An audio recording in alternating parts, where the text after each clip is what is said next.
भी लोग पृथ्वी पर आए तो उनमें सबसे समझदार कौन था? मनुष्य। तो मनुष्यों ने क्या किया कि सबसे पहले अपने हाथ पैर पसारने शुरू किए और इस जमीन पर अपना कब्जा सबसे ज्यादा कर लिया। जितने भी छोटे छोटे जीव जंतु थे उनको भगाना शुरू कर दिया, पेड़ों को काटना शुरू कर दिया। जिन पेड़ों पर पक्षी और ऐसे जानवर जो पेड़ों पर निवास करते हैं वे सब दरबदर हो गए। तो ये सब किसके स्वार्थ का नतीजा था? मनुष्यों की स्वार्थ का। बात आ रही समझ में? अब कोई बच्चा ये मुझे बता सकेगा कि ये शीर्षक जो है पाठ का, अब कहाँ दूसरे के दुख से दुखी होने वाले, यानी इस पाठ का क्या अर्थ हो सकता है? बताइए, कोई बता सकता है? मैम मैम पहले के जमाने हाँ में लोग एक दूसरे का साथ दिया करते थे दुख में और सुख में, लेकिन जैसे जैसे समय बीतता गया वैसे वैसे लोग भी बदलते। हाँ में लोग गुड। जब कोई व्यक्ति दुख में होता है तो अब दूसरे व्यक्ति उसे नहीं पूछने आते हैं, वो तो और मुंह छुपा के भागने लगता है। और हाँ जब वही सुख में रहता है तो सब उसके साथ मिलजुल कर रहते हैं। हाँ, ये तो अच्छी बात है। लेकिन यहाँ पर इस पाठ में जब आप आगे पढ़ेंगे कि एक जमाना हुआ करता था आज से 50 साल पहले, 60 साल पहले, कि लोग दूसरों के दुख से तो दुखी होते थे, जीव जंतुओं के दुख से दुखी हो जाते थे। जीव जंतुओं, पशु पक्षियों के दुख से दुखी हो जाते थे, मानव की तो बात ही दूर की बात है। मतलब एक पहले के जमाने में लोग इतने सहृदयी थे, एक दूसरे के प्रति इतनी प्रेम की भावना थी, संवेदनाएं थी कि लोग एक दूसरे के दुख से दुखी हो जाते थे। और मनुष्य ही नहीं बल्कि इस पृथ्वी पर रहने वाले जितने भी जीव जंतु थे उनके दुख से भी लोग दयाद्र हो जाते थे, दुख से भर उठते थे, दुखी हो जाते थे। लेकिन लेखक निदा फाजली कह रहे हैं अब जमाना बदल गया है। मनुष्य जो है वो आत्म केंद्रित ज्यादा हो गया है, अपने बारे में ज्यादा सोचता है, अपने फायदे की बात, अपने लाभ हानि की बात, अपने परिवार की बात सोचता है, लेकिन बाकी आस पड़ोस दुनिया में किसी के बारे में उतना नहीं सोचता है। और इसीलिए शीर्षक है कि अब कहाँ दूसरे के दुख से दुखी होने वाले। अब इस संसार में दूसरे के दुख से दुखी होने वाले लोगों का मिलना बहुत कठिन हो गया, बहुत मुश्किल हो गया है। अब बाइबिल के सोलोमन, जिन्हें कुरान में सुलेमान कहा गया है, ईसा से 1025 वर्ष पूर्व एक बादशाह थे। कहा गया है वह केवल मानव जाति के ही राजा नहीं थे, सारे छोटे बड़े पशु पक्षी के भी हाकिम थे, यानी उनके भी मालिक थे। सोलोमन के बारे में कहा गया है, सुलेमान के बारे में, कि वो ईसा से 1025 वर्ष पूर्व एक बादशाह थे। उनके बारे में कहा जाता है कि वो मानव जाति के ही राजा नहीं थे बल्कि जितने छोटे बड़े पशु पक्षी थे उन सबके भी वो मालिक थे। वह इन सब की भाषा भी जानते थे। एक दफा सुलेमान अपने लश्कर के साथ एक रास्ते से गुजर रहे थे।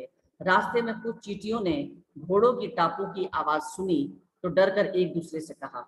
एक बार सुलेमान अपने लश्कर के साथ रास्ते में जा रहे थे तो रास्ते में कुछ चींटियों ने घोड़ों की टापों की आवाज सुनी तो वो डर कर एक दूसरे से कहने लगी कि आप जल्दी से अपने अपने बिलों में चलो, फौज आ रही है। चींटियां एक दूसरे से जल्दी जल्दी बोली कि जल्दी जल्दी तुम लोग आगे बढ़ो और अपने अपने बिल में चलो क्योंकि सामने फौज आ रही है। और सबसे बड़ी बात थी कि सुलेमान को यह वरदान प्राप्त था कि वो चींटियों और जीव जंतुओं की भाषा समझते थे। तो सुलेमान उनकी बातें सुनकर थोड़ी दूर पर रुक गए और चींटियों से बोले, घबराओ नहीं, सुलेमान को खुदा ने सबका रखवाला बनाया है। मैं किसी के लिए मुसीबत नहीं हूँ, सबके लिए मोहब्बत हूँ। तो सुलेमान चिट्ठियों की बात सुन गए और बोले कि देखो घबराओ नहीं, सुलेमान, मेरा नाम सुलेमान है और मैं सबका रखवाला हूँ। ईश्वर ने मुझे सबका रखवाला बनाया है।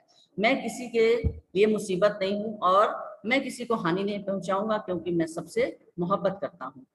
चींटियों ने उनके लिए ईश्वर से दुआ की और सुलेमान अपनी मंजिल की ओर बढ़ गए।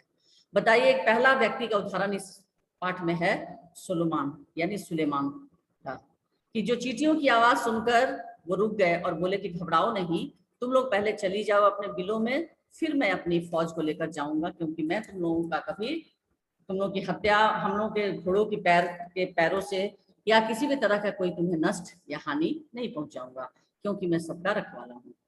तो ये थे सुलेमान, इनकी कहानी। अब फिर आगे एक और ऐसी एक घटना का जिक्र सिंधी भाषा के महाकवि शेख अयाज ने अपनी आत्मकथा में किया है। उन्होंने लिखा है, एक दिन उनके पिता कुएं से नहाकर लौटे, माँ ने भोजन परोसा। उन्होंने जैसे ही रोटी का कौर तोड़ा, उनकी नजर अपनी बाजू पर पड़ी। वहां एक काला च्योंटा रेंग रहा था। अब ये घटना किसकी है? सिंधी भाषा के महाकवि शेख हयाज की कहानी है। वह भोजन छोड़कर उठ खड़े हुए। माँ ने पूछा, क्या बात है, भोजन अच्छा नहीं लगा? शेख हयाज के पिता बोले, नहीं, यह बात नहीं है। मैंने एक घर वाले को बेघर कर दिया है। उस बेघर को कुएं पर उसके घर छोड़ने जा रहा हूँ।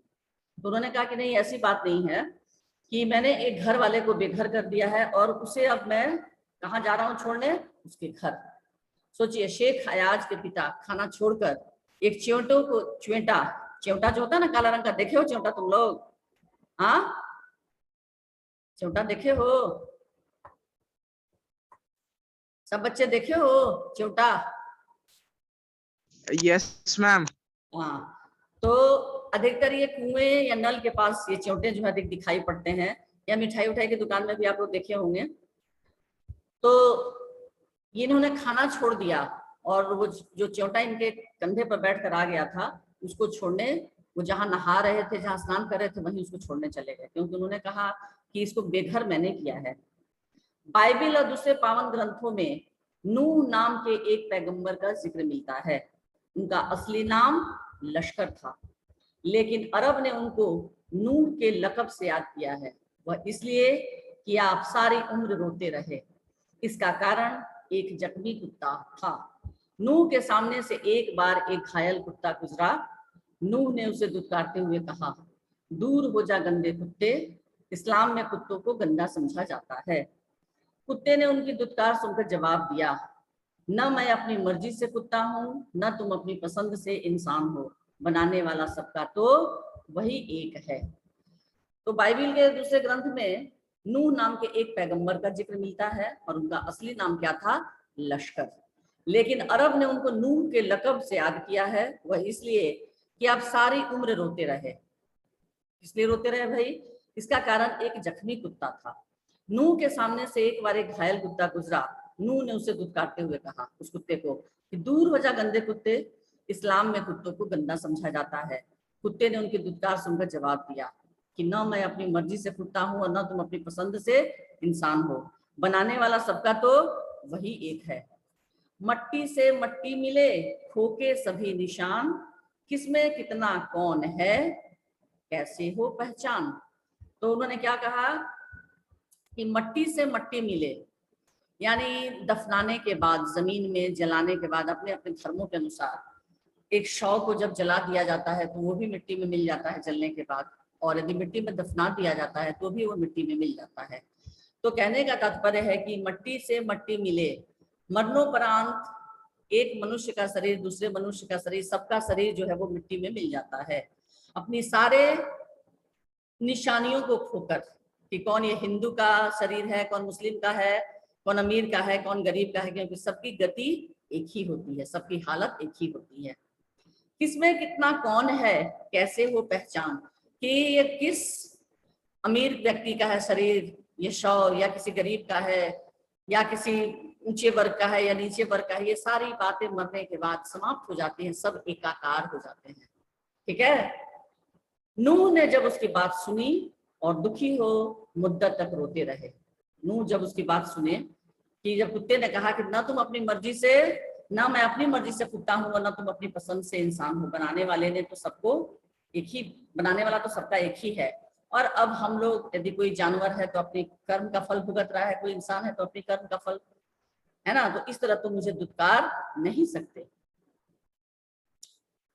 दुनिया कैसे वजूद। अब हाँ, नूह ने उसकी बात सुनी और दुखी हो मुद्दत तक रोते रहे। महाभारत में युधिष्ठिर का जो अंत तक साथ निभाता नजर आता है, वह भी प्रतीकात्मक रूप में एक कुत्ता ही था। महाभारत काल की कहानी आप लोगों को पता है बच्चों?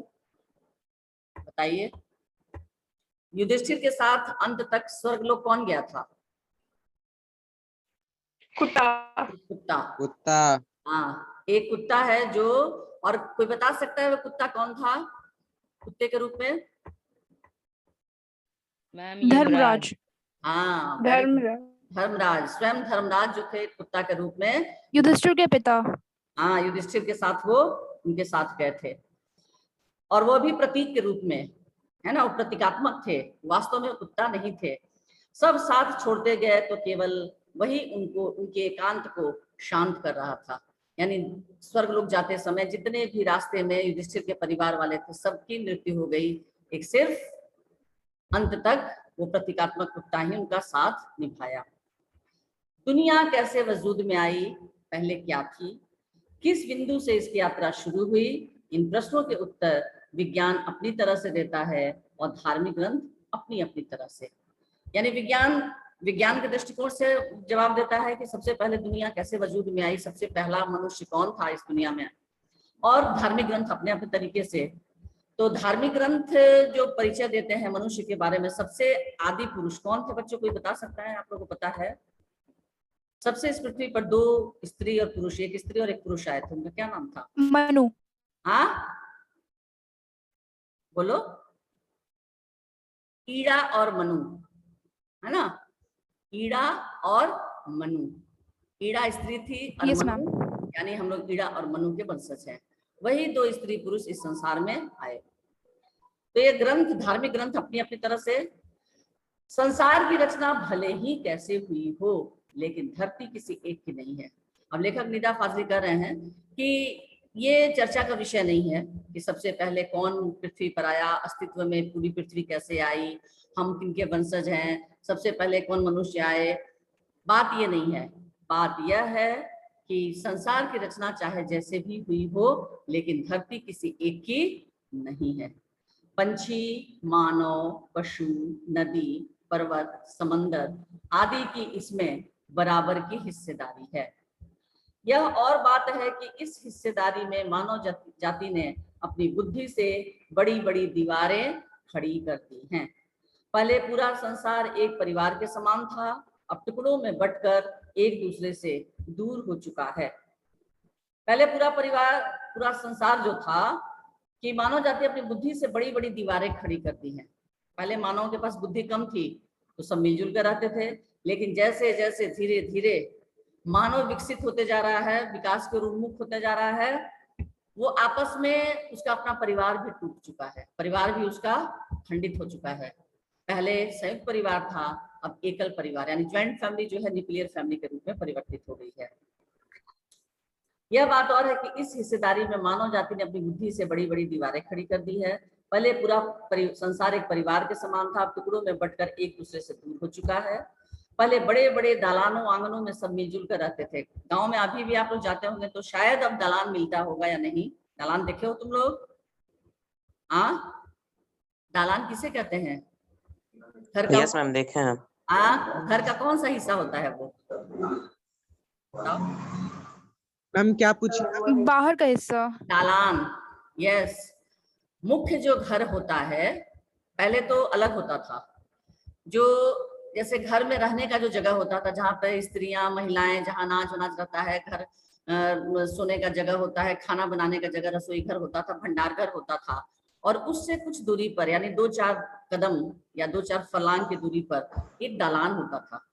उस दालान में यस मैम, बड़ा सा कमरा होता था, 2-4 कमरे होते थे या एक ही होता था बड़ा सा कमरा, उसमें बिस्तर लगे होते थे, और एक तरह से कहिए वहां पर मेल पर्सन ही रहते हैं दालान में।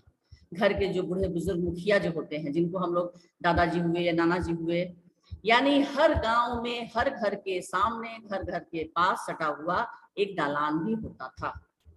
मैंने भी देखा है दालान, है ना, बहुत बड़ा सा कमरा होता है, बहुत बड़ा सा, उसमें बिस्तर लगे होते हैं, पलंग होते हैं, और अगर किसी के नाना दादाजी हुक्का पीने के शौकीन हैं तो हुक्का भी गुड़गुड़ाते रहते हैं वहां पिया पर या चौकी पर पलंग पर बैठकर, ठीक है।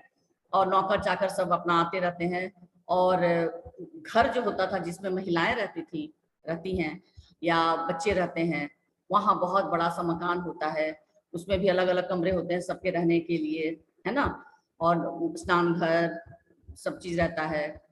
तो इस तरह से बड़े बड़े दालानों में लोग आंगनों में सब मिलजुल कर रहते थे, क्योंकि परिवार बहुत बड़ा हुआ करता था।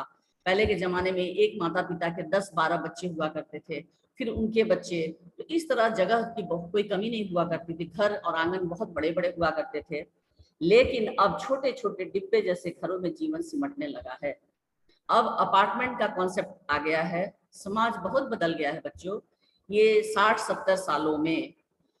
अब तो संयुक्त परिवार बहुत कम हो गया है और अब माँ बाप जो है बस अपनी भी औलाद रखते हैं तो 2 से ज्यादा नहीं, बहुत ज्यादा हुआ तो 2 या 3, उससे ज्यादा नहीं, ठीक है।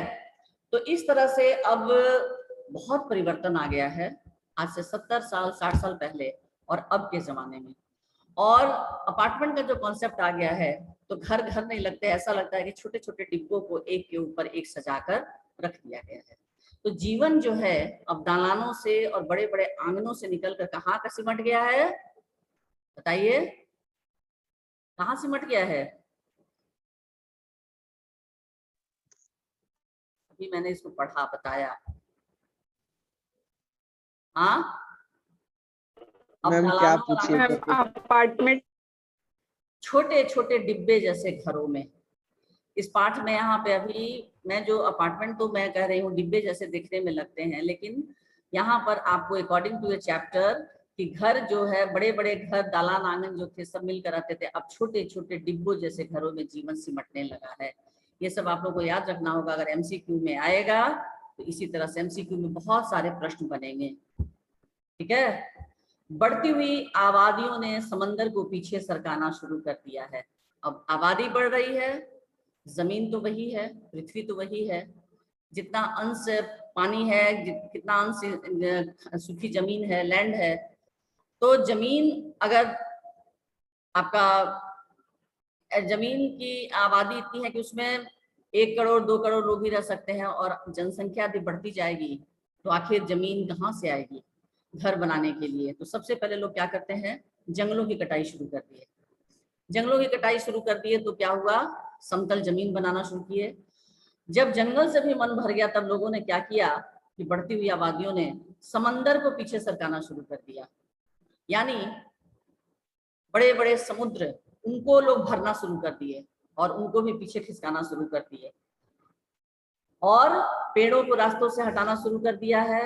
फैलते हुए प्रदूषण ने पंछियों को बस्तियों से भगाना शुरू कर दिया है और फैलते हुए प्रदूषण ने, और इतना प्रदूषण बढ़ गया कि पंछी जो है वो धीरे धीरे बस्तियों से भागना शुरू कर दिए। उसके बाद बारूदों की विनाश लीलाओं ने वातावरण को सताना शुरू कर दिया, यानी बारूद की विनाश लीला, इससे पूरा वातावरण को सताना शुरू कर दिए।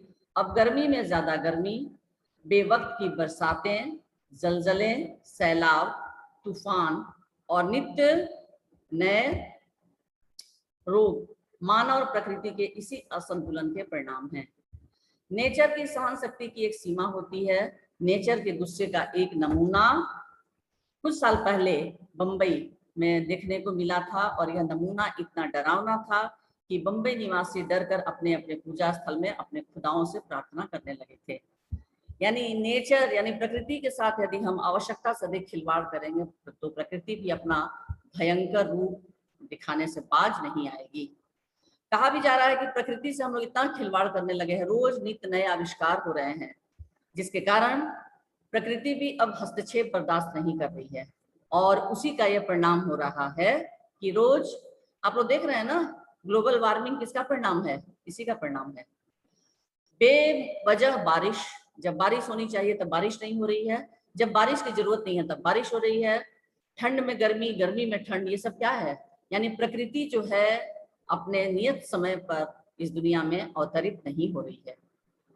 यानी हम लोगों ने प्रकृति के साथ इतना छेड़छाड़ किया है कि प्रकृति का जो उसका सामान, उसकी जो स्वाभाविकता है वो समाप्त हो गई है।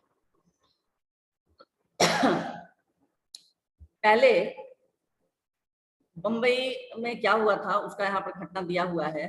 कई सालों से बड़े बड़े बिल्डर समंदर को पीछे धकेलकर उसकी जमीन को हथिया रहे थे, यानी समंदर को पीछे धकेलना, पीछे यहाँ पर एक तरह से मानवीकरण का भी लेखक ने कर दिया है कि जैसे कोई आदमी बैठा हुआ तो उसको ढकेल कर क्या किया गया कि पीछे खिसका दिया गया, उसके बाद जो जगह हो गई वहां अपना स्थान ग्रहण कर लिए। तो ठीक इसी तरह से बेचारा समंदर लगातार सिमटता जा रहा था।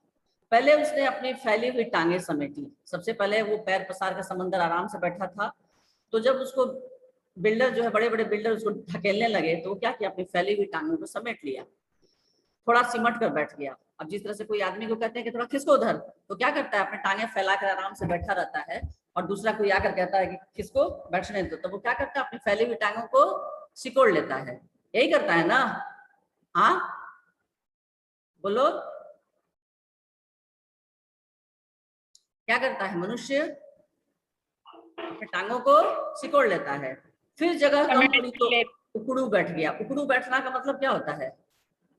सिकुड़ के। हाँ मैम पैर और शरीर को एक तरफ नहीं, जिसको कहते हैं चुकू मुकू बैठना, सिर्फ पैर के तलुओं के सहारे ऐसे करके बैठ जाना। आ रही बात समझ में? यानी आप हाँ जमीन के संपर्क में सिर्फ आपके दोनों पैर रहेंगे और ऐसे करके आप बैठने, उसको चुकू मुकू को कहते हैं उकड़ू बैठ गया। फिर खड़ा हो गया, क्योंकि बैठने में थोड़ी ज्यादा जगह लगती है, क्योंकि आपका कमर का हिस्सा भी ऐसे जमीन पर ऐसे नीचे रहेगा। फिर लोगों ने उसे तंग किया, तब वो खड़ा हो गया, और जब खड़े रहने की जगह कम पड़ी तो उससे गुस्सा आ गया। यानी उसके समंदर को इतना लोगों ने सताया, इतना ना सताया कि उससे गुस्सा आ गया। और कहा जाता है जो जितना बड़ा होता है उसे उतना ही कम गुस्सा आता है। यानी समंदर के साथ जब तक आप छेड़छाड़ नहीं करेंगे, जब तक उसे सताएंगे नहीं, तब तक वो अपने गुस्से को प्रदर्शित नहीं करता है, परंतु आता है तो रोकना मुश्किल हो जाता है। और यही हुआ। उसने एक रात अपनी लहरों पर दौड़ते हुए 3 जहाजों को उठाकर बच्चों की गेंद की तरह 3 दिशाओं में फेंक दिया। लेकिन समंदर को इतना गुस्सा आया कि वो दिन क्या हुआ, उसी के लहरों पर दौड़ते हुए 3 जहाजों को उसने उठाया और बच्चों की गेंद की तरह 3 दिशाओं में फेंक दिया। एक वर्ली के समंदर के किनारे पर आकर गिरा, दूसरा बांद्रा में क्वार्टर रोड के सामने औंधे मुंह, और तीसरा गेटवे ऑफ इंडिया पर टूट फूट कर सैलानियों का नजारा बना। बावजूद कोशिश वे फिर से चलने फिरने के काबिल नहीं हो सके। यानी इतनी तेज लहरें आई, सोचिए इतने बड़े बड़े जहाज, और उन जहाजों को 3 दिशाओं में समंदर ने उठाकर पटक दिया। यानी इतनी भीषण उसमें तरंगे आई, वेव्स आए, जिस वेव्स के कारण, तरंगों के कारण, सोचिए इतने बड़े बड़े जहाज खिलौनों की भांति उठाकर तरंगों ने फेंक दिया, समुद्री तरंगों ने। तो ये क्या कहा जाएगा, एक तरह से समुद्र के साथ जो अत्याचार समुद्र पर किया गया उसी का ये नजारा था। ये याद रखिएगा कि 3 दिशाएं कौन कौन थी। एक वर्ली के समंदर के किनारे पर आकर, दूसरा बांद्रा में क्वार्टर रोड के सामने, और तीसरा गेटवे ऑफ इंडिया। ये तीनों जगह आप लोग याद रखेंगे। और इतनी कोशिश की गई कि किसी तरह से ये जहाज फिर से चलने के लायक हो सके, लेकिन चलने के काबिल नहीं हो सके। मेरी माँ कहती थी, अब लेखक कह रहे हैं कि मेरी माँ कहती थी, सूरज ढले आंगन के पेड़ों से पत्ते मत तोड़ो, पेड़ रोएंगे। यानी कहा जाता है बच्चों, तो धर्म से कैसे जोड़ दिया जाता है कि शाम को पेड़ के पत्तों को तोड़ने से पेड़ रोते हैं, लेकिन विज्ञान के द्वारा क्या कहा गया, शाम को पेड़ों के पास क्यों नहीं जाना चाहिए, बताइए। शाम को या रात के समय पेड़ों के पास क्यों नहीं जाना चाहिए, पेड़ों के नीचे? मैम वो कार्बन डाइऑक्साइड इमिट करते हैं इसलिए। हाँ यस मैम। रात वो कार्बन डाइऑक्साइड छोड़ते हैं, और कार्बन डाइऑक्साइड मनुष्य के लिए सांस लेने के लिए हानिकारक है, इसलिए धर्म से जोड़ दिया गया। और अगर किसी व्यक्ति को साइंस की बात समझाइएगा, किसी कम पढ़े लिखे को या अनपढ़ को, तो नहीं समझेगा। लेकिन कहा जाता है कि मनुष्य जो है वो धर्म भीरू होता है, धर्म के नाम पर उसे आसानी से डराया जा सकता है। तो इसलिए यदि ये कहा जाए कि पेड़ों के पास मत जाओ, पेड़ों के पत्तों को मत तोड़ो, क्योंकि रात में पेड़ रोते हैं, और भी और पहले जमाने में लोग भूत का डर दिखाते थे कि रात में पेड़ के नीचे सोने से फलना व्यक्ति मर गया, क्योंकि उस पेड़ पर भूत रहता था और रात में नीचे उतरता था और गला दबा देता था। तो ये गला नहीं दबाता था, बल्कि पेड़ जो है रात में कार्बन डाइऑक्साइड छोड़ते थे, जिसके कारण उसके नीचे सोने वाले व्यक्ति की मृत्यु हो जाती है। तो इस तरह से मेरी लेखक की माँ कहती थी कि सूरज ढलने पर आंगन के पेड़ों से पत्ते मत तोड़ो, पेड़ रोएंगे। दिया बत्ती के वक्त फूलों को मत तोड़ो, फूल बददुआ देते हैं। शाम के वक्त फूल भी नहीं तोड़े जाते हैं। दरिया पर जाओ तो उसे सलाम किया करो, वह खुश होता है। यानी दरिया पर, यानी समुद्र के किनारे जाने पर उसे सलाम करना चाहिए, बहुत खुश होता है। कबूतरों को मत सताया करो, वे हजरत मोहम्मद को अजीज हैं, यानी प्रिय हैं। उन्होंने उन्हें अपनी मजार के नीले गुंबद पर घोंसले बनाने की इजाजत दे रखी है। आप लोग देखिएगा कि गुंबद, जहाँ पे मस्जिद वगैरह का जो गुंबद होता है, वहां पर बहुत सारे कबूतर घोंसला बनाकर रखते हैं। तो लेखक की माँ कहती है कि हजरत मोहम्मद को बहुत अजीज हैं और वे इसीलिए उन्होंने अपने गुंबद पर उन लोगों को घोंसले बनाने की इजाजत दे रखी है, तो उन्हें परेशान मत करो। मुर्गे को भी परेशान नहीं किया करो, वह मुल्ला जी से पहले मोहल्ले में अजान देकर सबको सवेरे जगाता है। इसलिए प्रकृति में जितने भी जानवर हैं, जितने भी पशु पक्षी हैं, उन सबकी कोई ना कोई भूमिका अवश्य है, अतः उन्हें परेशान मत करो। ठीक है। सबकी पूजा एक सी अलग अलग है रीत, मस्जिद जाए मौलवी कोयल गाए गीत। अब यहाँ कह रहे हैं सबकी पूजा एक सी, हर धर्म के लोगों की पूजा एक ही है, पूजा का तरीका अलग है, भगवान अलग है, लेकिन रीत सबकी अलग अलग बेशक है, लेकिन पूजा का उद्देश्य एक ही है। मस्जिद जाए मौलवी, अब अपने अपने आस्था और अपने अपने धर्म के अनुसार हर व्यक्ति अलग अलग जगहों पर जाता है, धार्मिक स्थलों पर, लेकिन सबका उद्देश्य एक ही होता है कि किसी तरह से भगवान को याद करना। ठीक है। अब लेखक कह रहे हैं, आगे बात बता रहे हैं कि ग्वालियर में हमारा एक मकान था, उस मकान के दालान में 2 रोशनदान थे, उसमें कबूतर के एक जोड़े ने घोंसला बना लिया था। अब लेखक कह रहे हैं कि ग्वालियर में हमारा एक मकान था, उस मकान के दालान में 2 रोशनदान थे। रोशनदान समझते हो ना? हाँ, किसे कहते हैं? Yes ma'am. बताओ। मैम जो रोशनी करे, हाँ, मैम जो रोशनी प्रकाश करे। घर का वो जो रोशनदान, जो छोटा सा खिड़की होता है, या वेंटिलेशन जिसको कहते हैं, है ना? वेंटिलेटर, यस मैम, जिसमें से सूरज की वेंटिलेशन, रोशनी है। जिससे रोशनी आती है, हवा आती है, शुद्ध हवा। तो रोशनदान थे, उसमें कबूतर के एक जोड़े ने घोंसला बना लिया था। एक बार बिल्ली ने उचक कर 2 में से 1 अंडा तोड़ दिया। एक बिल्ली कहीं से आई और 2 अंडे थे, उसमें से 1 अंडा उसने जैसे देखा उसने कि अंडा क्या है, तो उसे 1 अंडा गिरकर फूट गया। मेरी माँ ने देखा तो उसे दुख हुआ। अब लेखा कर रहा है कि मेरी माँ ने जब देखा तो उसे बहुत दुख हुआ। उसने स्टूल पर चढ़कर दूसरे अंडे को बचाने की कोशिश की, और वो स्टूल पर चढ़ गई उसकी माँ और सोची कि दूसरे अंडे को किसी तरह से बचा दे, लेकिन इस कोशिश में दूसरा अंडा उसी के हाथ से गिरकर टूट गया। कबूतर परेशानी में इधर उधर फड़फड़ा रहे थे। उनकी आंखों में दुख देखकर मेरी माँ की आंखों में आंसू आ गए। अब उनकी आंखों में आंसू देखकर, है ना, लेखक कह रहे हैं कि उनकी माँ की आंखों में आंसू आ गए।